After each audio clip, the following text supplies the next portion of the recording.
Le vent n'annonçait jamais rien de bon sur ces terres. Il passait entre les collines comme un rappel constant. Ici, personne n'attendait personne.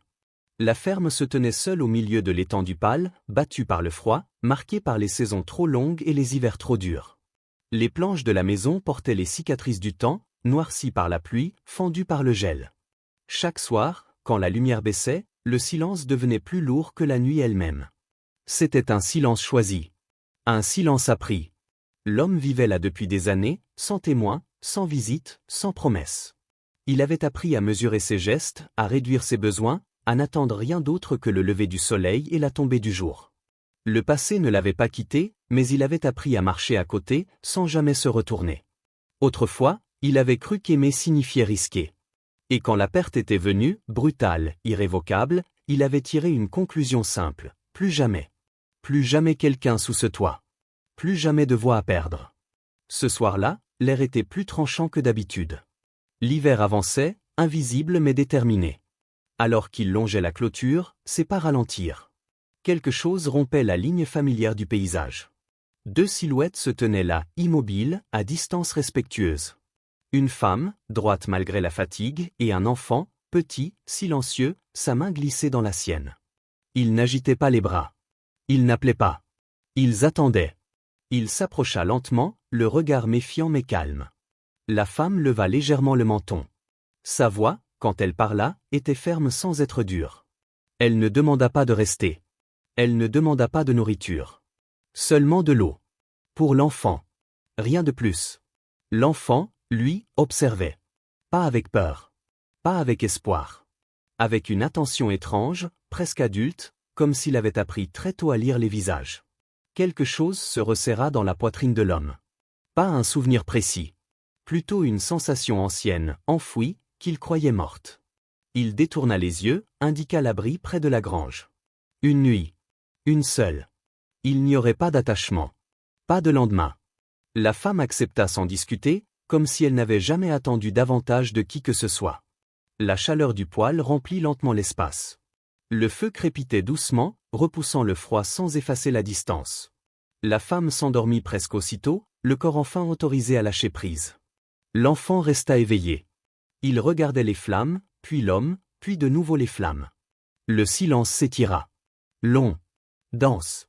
Alors, très doucement, presque comme s'il craignait de briser quelque chose, l'enfant parla. Une question simple.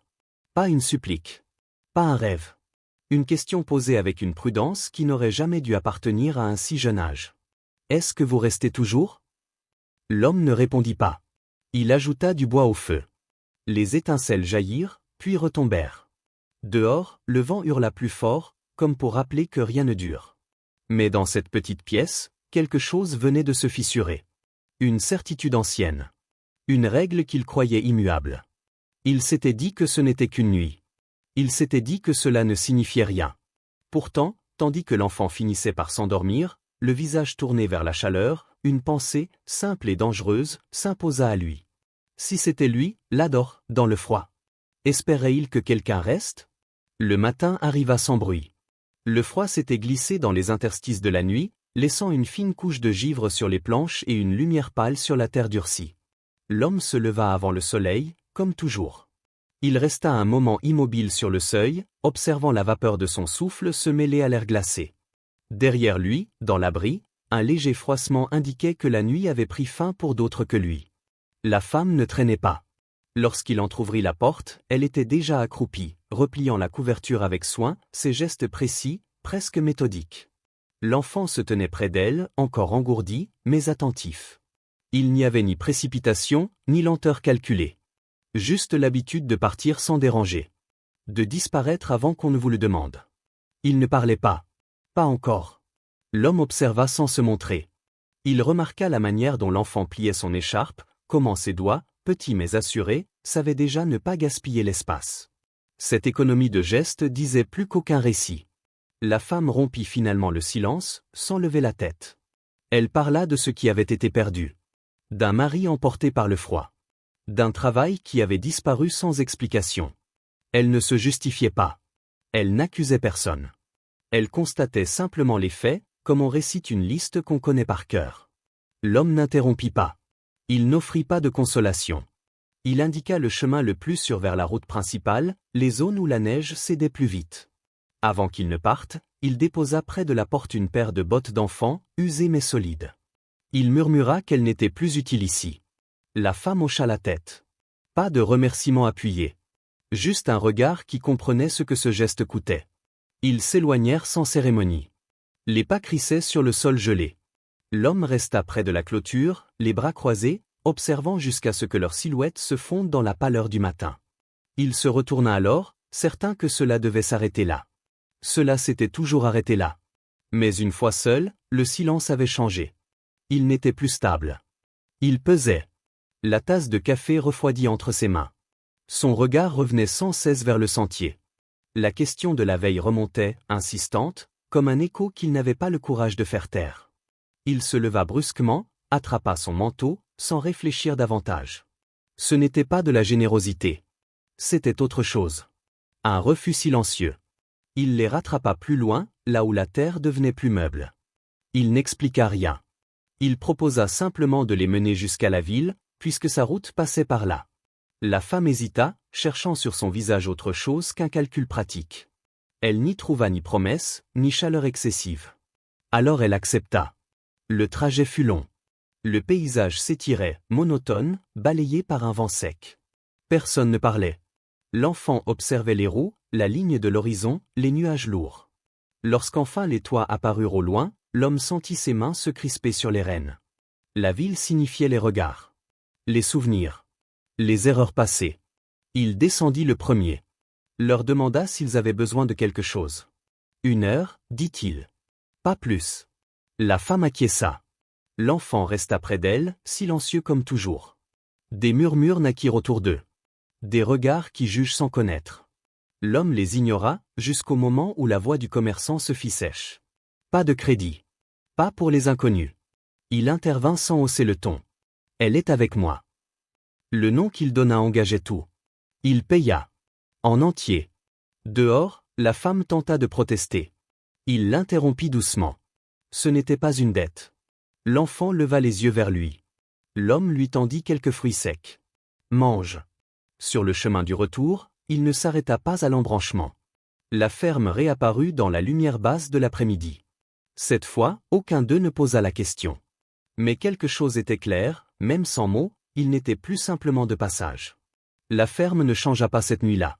Le vent passa comme toujours entre les planches, la lune se leva au-dessus de la grange, et le feu brûla à la même intensité. Pourtant, quelque chose n'était plus à sa place. L'homme le sentit sans pouvoir le nommer.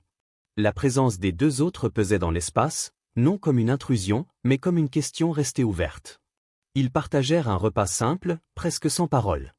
Du pain, une soupe claire, la chaleur suffisante pour faire tomber la fatigue.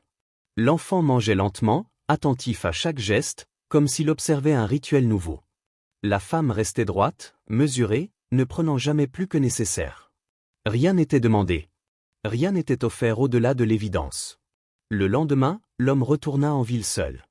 Il devait vérifier des stocks, réparer une vieille attache, voir le maréchal. Des raisons ordinaires. Mais à peine avait-il mis pied dans la rue principale que les regards se tournèrent. Pas tous. Juste assez. Une attention diffuse, ancienne, familière. Les murmures recommencèrent, comme ils le faisaient toujours quand quelqu'un sortait de la ligne tracée. Au forgeron, un homme leva les yeux sans sourire. « Elle est encore là, dit-il, comme une constatation. » L'homme ne répondit pas. « Les gens parlent, ajouta l'autre en frappant le métal chauffé. Il se demande pourquoi. » Plus loin, près de l'entrepôt, un visage connu apparut. Un homme bien habillé, trop propre pour ses terres.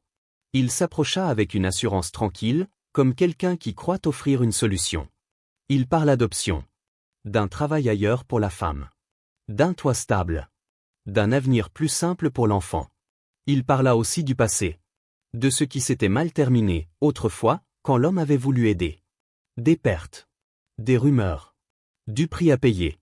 Personne ne t'en voudrait, conclut-il doucement. Tu as déjà fait ta part. Ces mots frappèrent plus fort que les accusations. Parce qu'ils ouvraient une porte. Celle du retour à l'ordre.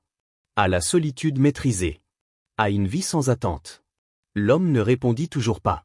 Il repartit avec ses provisions, Le poids de la décision serré dans la poitrine. De retour à la ferme, il trouva la femme penchée sur un vieux carnet. Elle avait tracé des chiffres nets, remis de l'ordre là où le chaos s'était installé depuis longtemps. L'enfant, assis par terre, dessinait avec une concentration grave. Personne ne demanda comment s'était passée la journée. Le silence était devenu une langue commune. Le soir, alors que la lampe vacillait, la femme parla. Elle expliqua qu'il partirait bientôt. Avant que l'hiver ne les enferme. Avant de devenir un fardeau. Elle ne regardait pas l'homme en disant cela. Elle regardait l'enfant.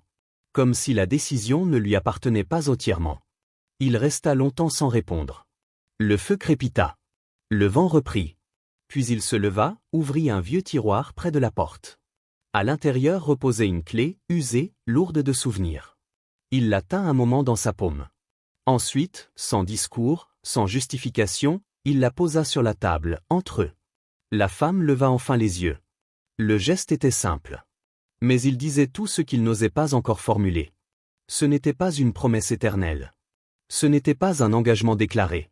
C'était un choix, offert sans condition. L'enfant observa la clé, puis leva les yeux vers l'homme. Il ne posa pas de questions cette fois. Il sourit simplement, un sourire discret, presque timide, comme s'il comprenait que certaines choses n'ont pas besoin de mots. La nuit s'installa lentement. Et pour la première fois depuis longtemps, le silence ne sonnait plus comme une absence. Il ressemblait à une attente partagée. La tempête arriva sans avertissement.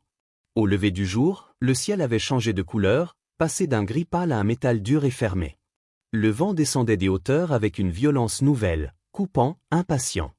La neige ne tombait pas encore, mais elle était déjà là, suspendue dans l'air, prête à s'abattre. L'homme passa la matinée à sécuriser ce qui pouvait l'être. Il resserra les volets, renforça une charnière fatiguée, déplaça le bois plus près de la porte.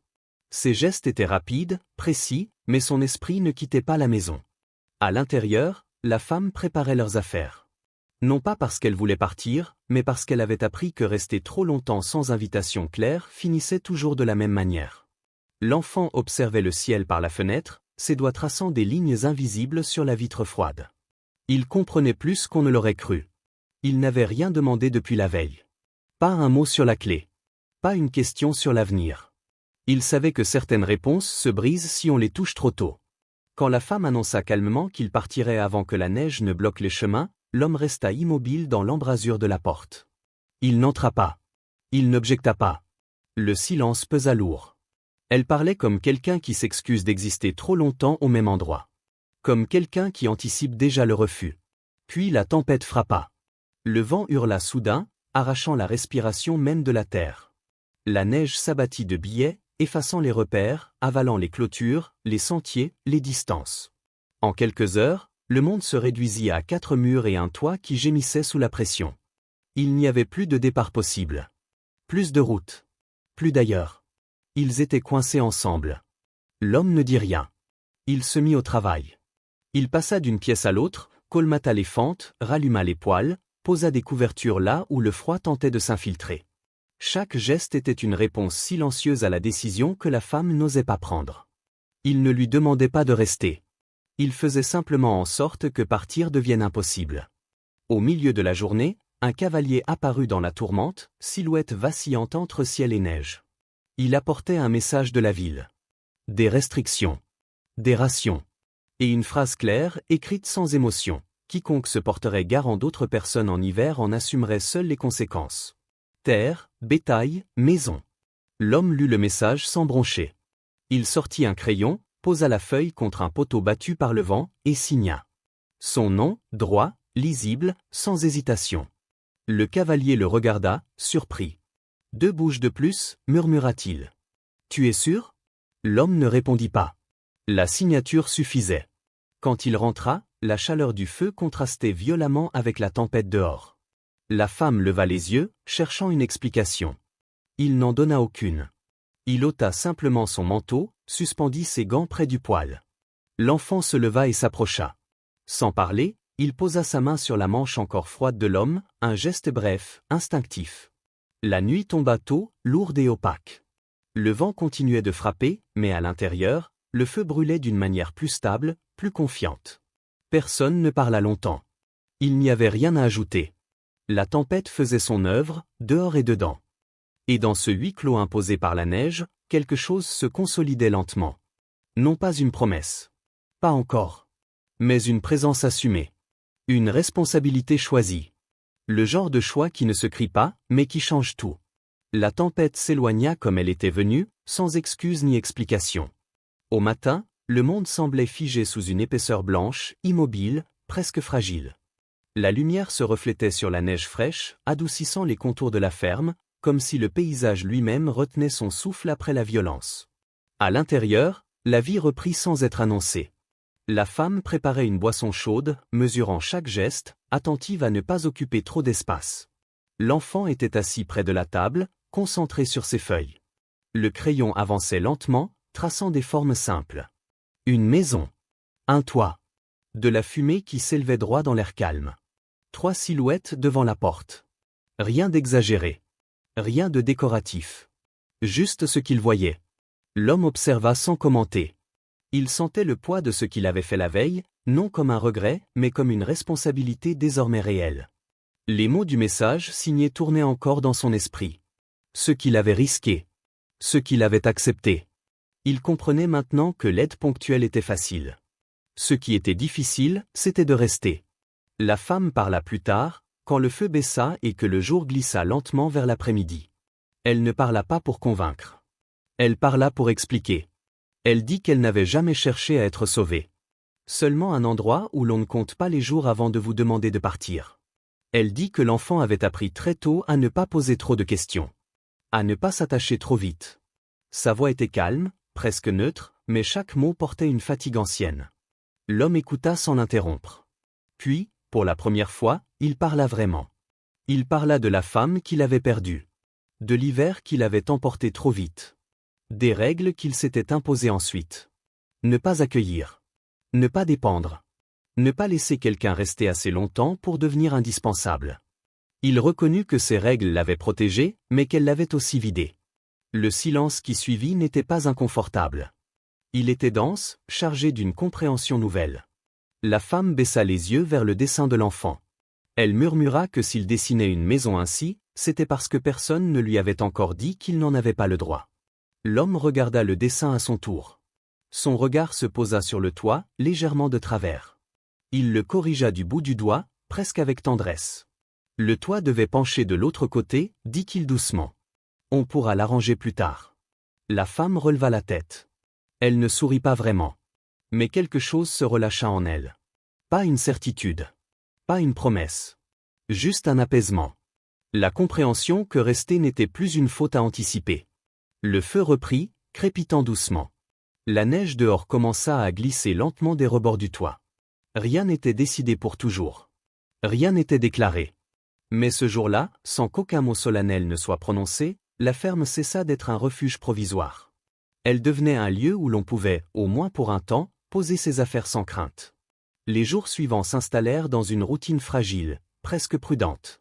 La neige fondait lentement, laissant apparaître la terre sombre par endroits, comme si le sol lui-même hésitait à se découvrir complètement. Les matins étaient plus clairs, les soirs moins mordants. Rien de spectaculaire. Juste une transition discrète, à l'image de ce qui se jouait entre eux. L'enfant reprit le chemin de l'école du bourg quand la route devint praticable. Il partait chaque matin emmitouflé dans un manteau un peu trop grand, son sac battant contre sa hanche. Avant de disparaître derrière la colline, il se retournait toujours une fois. Pas pour appeler. Pas pour faire signe. Juste pour vérifier que l'homme était là. Et il l'était.